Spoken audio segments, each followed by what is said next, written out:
Hello and happy Monday. I've been wanting to come on here and start doing a series of lives, and I thought now is as good a time as any, but I'm going to start doing these about once or twice a week, probably on Mondays and Wednesdays. And it's just because as I continue to learn, I'm always learning something. I work with my own mentors and I'm constantly reading, and I just feel like I have so much information to share and that I want to share and teach. So that's what these are going to be about.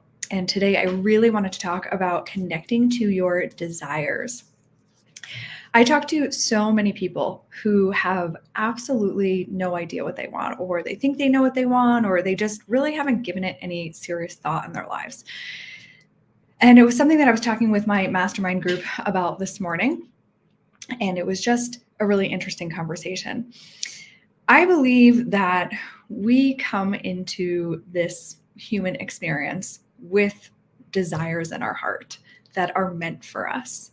So if you have a desire of something that you've always wanted to do, even if you've never really thought seriously about it, if it is a desire, then it is meant for you. And it's just up to you to be courageous enough to be able to go after that desire. But oftentimes, especially like as kids, we have desires and fantasies, and we're taught to shut them down, right? We're taught that they're not realistic. And so we stop using our imagination. And our imagination is such a beautiful, wonderful, amazing gift. And it's something that just distinguishes us from the rest of the animal kingdom, right? As far as we know, no other species on Earth has an imagination. And it's a great tool because everything that's ever been created in our reality was once first created in somebody's imagination before it was created in physical form. So this computer that you're watching this on, your phone, your house, whatever it is, it was all an idea in somebody's mind first before it came into creation. So it's really important to start tapping back into your imagination if you want to get connected to your desires. And I think that something that you can do to start unlocking some of these desires is start asking yourself, what did I love to do as a kid? And start playing in that realm, right? There were probably things that you really liked to do as a kid. Or maybe as a kid, you had a dream, right? Maybe if it was for me, it was like, I wanted to be a singer or a dancer. I wanted to be on stage. But we're told that that's not realistic, right?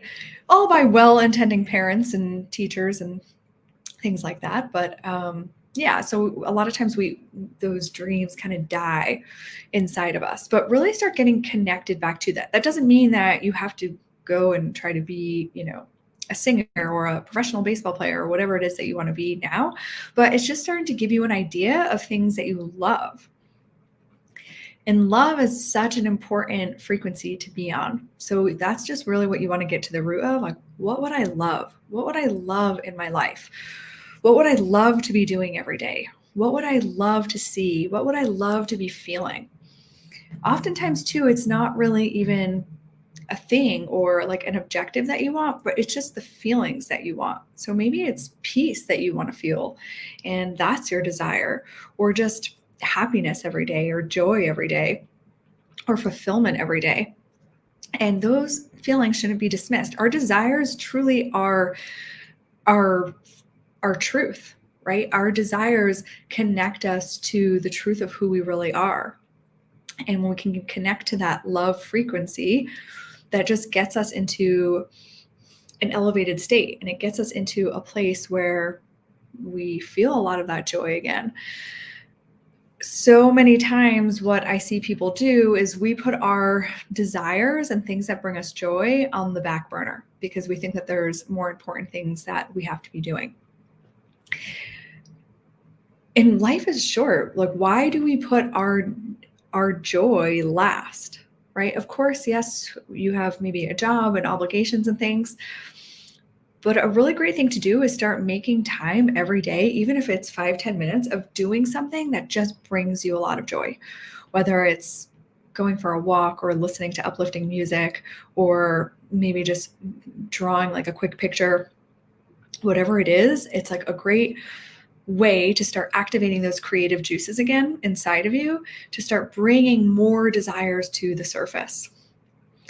So oftentimes, like I said, people come to me and they don't even know what they want. And this is a great activity to do because as you kind of follow these like little nudges, these little things that are bringing you joy, your higher mind will start bringing you more ideas that you can follow. And following your joy is the path of least resistance. It's going to get you everything that you want in life, really, if you can just follow that joy. Someone else in my mastermind group this morning brought up the question, what if you did know? What if you did know what you want, right? And I think a lot of times we're scared to even voice our desires because people might think we're crazy or, they just sound too outlandish or whatever it is. But what if you really did know and you allowed yourself to express that? It doesn't mean that you have to express it to the whole world, but just write it down in a notebook, right? Express it to your partner or a friend or something, or just not even, just really just for yourself. And see how that feels. Yeah, it might feel scary. But what happens is a lot of times we have all these other questions come into our mind, like, how is it going to happen? How could it happen? Do I deserve this to be happening? And all those things kind of get in the way again and even just block us from our true desires.